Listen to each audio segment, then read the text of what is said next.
মাটির থালায় আমার এই আর্ট তোমরা অনেকেই অনেক ভালোবাসা দিয়েছো, তাই ফুল ভিডিওটা শেয়ার করতে চলে এলাম। তো প্রথমেই মাটির থালাটা কিছুক্ষণ জলে ভিজিয়ে রেখেছিলাম, আর তারপরে বেসটা করেছিলাম ইয়েলো কালার দিয়ে। আমি এখানে ইউজ করছি ফেব্রিক কালার।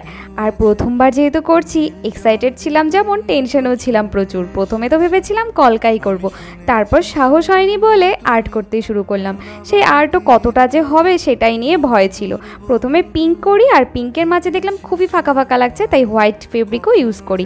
এরকমভাবেই দুটো কালার মিক্স করে আমি 3টে করে ফুল করি দুটো সাইডে। নতুন কিছু বানাতে আমার ভীষণ ভালো লাগে, যেমন নতুন কোনো আর্ট হোক বা নতুন কোনো জিনিস বা নতুন কোনো রেসিপি। তাই প্রত্যেক দিন সময় পেলেই কিছু না কিছু নতুন চেষ্টা করেই যাচ্ছি, আর সেগুলো তোমাদের সাথে শেয়ার করতে তো আরও ভালো লাগে। পাতাগুলো তো গ্রিন কালার ইউজ করেছি, আর গ্রিন কালারের ফেব্রিক আমার কাছে ছিল না, তার জন্য বানিয়ে নিয়েছি ইয়েলো কালার, তার সাথে স্কাই দুটো মিক্স করে গ্রিন বানিয়ে নিয়েছি। এবার পুরোটাতে আমি পাতা দিয়ে কভার করি। পাতাটা দেওয়ার পর মনে হচ্ছিল যে পুরোটাই কি পাতা পাতা হয়ে যাবে, তারপরে নিজের মাথা থেকেই বের করলাম যে না, এর মাঝে রেড কালার দিয়ে ফুটিয়ে তুলতে হবে। ভেবেছিলাম অনেকটা টাইম লেগে যাবে, কিন্তু না, একদমই বেশি সময় লাগেনি। খুবই তাড়াতাড়ি আজকের কাজটা কমপ্লিট করতে পেরেছি।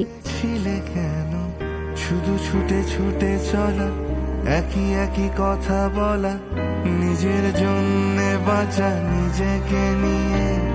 যদি ভালোবাসা নাই থাকে, শুধু একা একা লাগে, কোথায় শান্তি পাবো। এবারে সবুজের মাঝে একটু ফুটিয়ে তোলার জন্য রেড কালার দিয়ে ফ্লাওয়ার করি, আর ডট ডট দিয়ে দিই, আর সাইডে একটু রেড কালারের বর্ডার। এই হলো আমার প্রথম কাজের ফাইনাল লুক। শর্টসে তো তোমরা দেখেই নিয়েছো। ফুল ভিডিওটা শেয়ার করতে একটু লেট হয়ে গেল। তোমাদের কেমন লাগলো জানিও। বাই।